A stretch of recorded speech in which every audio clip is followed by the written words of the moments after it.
Hello everyone, it's Health Talk again with DRD Natural Health. And today we are looking at some of our protein options. Now, if you remember in our last video, we talked about protein and the benefits of protein and why we need to eat more proteins.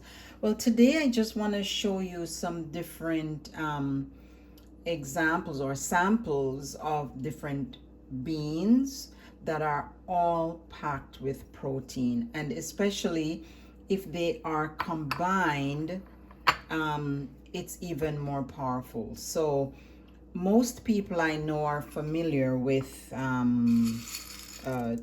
chickpeas, garbanzo beans. That would be this one here. um, they have a unique shape and flavor, and they are very versatile. They can be stewed. Most of the beans, they can be stewed or made into burgers or loaves. This one is black beans, and the black bean is also very good. I usually like the things that have darker colors. They're usually packed with nutrients. This is romaine bean, and when it's cooked, it goes beige. It loses the the little spots that are on it, and it goes beige. And I'm not sure how many persons are familiar with this one. This is red lentils. It's red. When it's cooked, it's yellow. But I enjoy red lentils as a breakfast option because it cooks very quickly, and it takes the flavor that it's given. So whatever you flavor it with. This is mung bean, another bean that I dearly love, and most of the times I'll just sprout my mung beans and have that with my meals. I'm not sure how many persons are familiar with dried soybean, but this is soybeans. It's dried. It's this one is organic soybean that I purchased locally, and when it is soaked, it swells up, so it doubles in size when it is soaked. So when you're preparing your beans, you want to ensure that they are washed and soaked at least for 2 days, or you can soak them one day and sprout them the next day.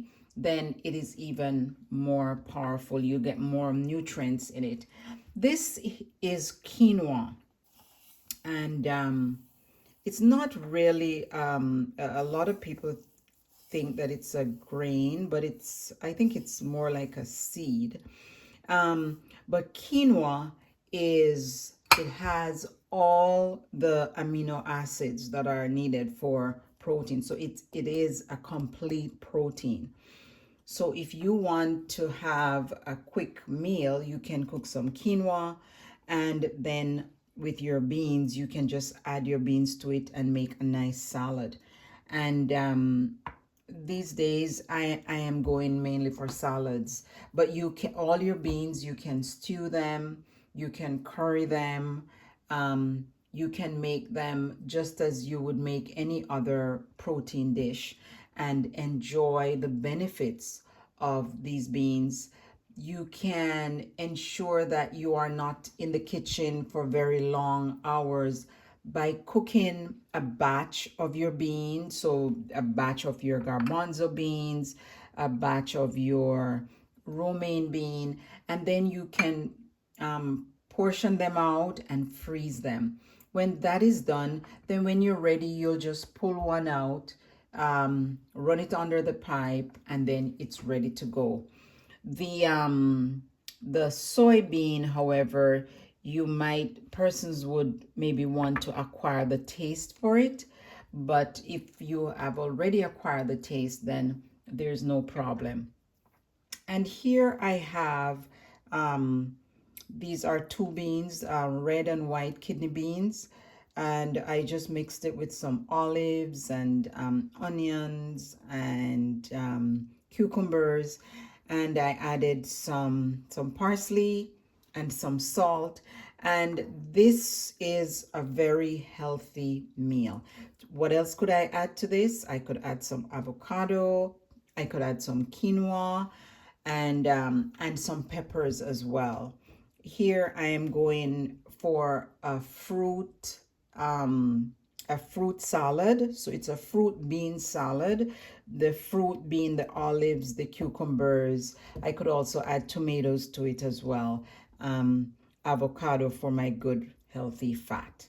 So I hope that you got something from this video today, and I would encourage you to experiment with the beans. They all have different flavors, so cook them, see which ones you like best, and what you would prefer to do with whichever bean. For example, the mung bean, you could curry the mung bean, but if you cook it too long, then it gets very soggy. So you want to ensure that it's not overcooked. The red lentil, you can use that to make dal, and enjoy that on your bread, or with your rice or with your wrap. I use the garbanzo beans for a lot of things. I use it in my sandwich meat. I use it as loaf. I use it in my burgers.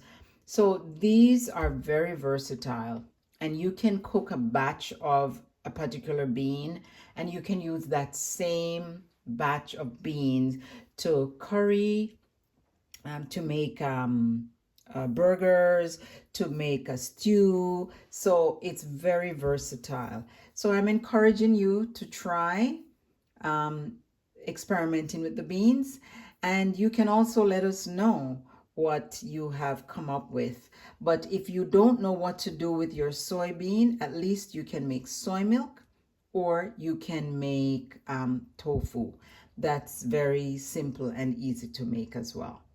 All right, until our next video, we try to have a video twice per month. So until our next video, we encourage you to continue or start your journey towards better health today. Bye.